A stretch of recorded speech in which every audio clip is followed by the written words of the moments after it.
Hello hi नमस्कार and जय जगन्नाथ। देखो आज गोटे मोर 3 किलोर केक ऑर्डर अच्छी वो भी फोटो केक। आ मुझे शो कर देखुँ केते बड़ स्पंज टी बन मुझे 13x13 इंच केक टिन रे मु बनई आबे मुझे देखी देखो यार केते बढ़िया जाली आसी बहुत स्पंजी ए केक टी मुझे स्ट्रैच रे बनी माने मैदा और बाकी सब प्रोडक्ट यूज करके बनी प्रीमिक्स रे बनईनी आपको मु 3 लेयर डिवाइड करी तापर ताकू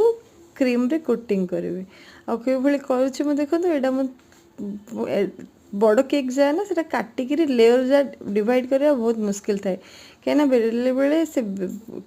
स्पंज जा भांगी जाए भांगिले मतलब किसी कथा नहीं आम मैंने बेकिंग रे जी अच्छा से केमी अरेंज करा कथा से जना थाए। तो देखो यहाँ मु क्रीम रे चॉकलेट गनाश पकईकी रखी से फ्रिज रे सेट खबा रखी आपको स्प्रेड कर 3 किलोर केक ना जब एमती बड़ केक आसे ना बहुत मजा लगी था बनया बनई डिलीवर करने को डिलीवर है पर्यंत से काटला पर्यंत आम गोटे टेंशन थाए से पहुँचला केमी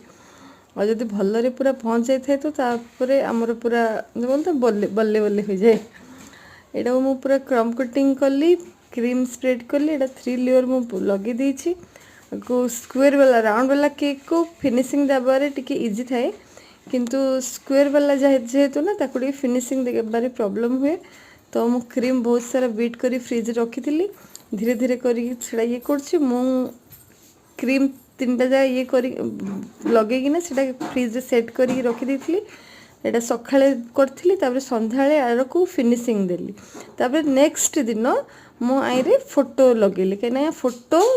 डिलीवर हेबा पूर्वरु गोटे घंटा पूर्वरु दिया जाए फोटो पूर्वरु लगा हुए नहीं केक काटिबार 2-3 घंटा पूर्वरु ही फोटो लगा जाए नहीं तो से फोटोटी खराब हो जाए। तो मुझे फिनिशिंग करना फ्रिज रे मोर सेट होगा रखी देती कहीं यहाँ गोटे 12 किलोमीटर दूर जावाकला आ फोटो थरे ठीक रे लगेगा पड़े गोटे थर लगेला आम से काढ़ी पारानी। तो फोटो लगेगी ना यहाँ मुझे डिजाइन बनाऊँगी फिर से डिजाइन बनला बेले जी नेबाकूला ना ताके आसी जाते देखो साइड मुझे ब्लू कलर डिजाइन देती आड़ा फिनिशिंग है केमी लगे आपण मैंने कहे आपड़ जब केक शिखा चाहते तो नेक्स्ट मोर ब्रह्मपुर आस्कारे क्लास अच्छी आपड़ जब इंटरेस्ट अच्छा तो मत कमेंट बॉक्स रे जनातु मुझे को तार जहाँ भी ये प्रोटोकॉल थी मुझे कहि भल लगे लाइक शेयर एंड सब्सक्राइब करूँ। जय जगन्नाथ धन्यवाद।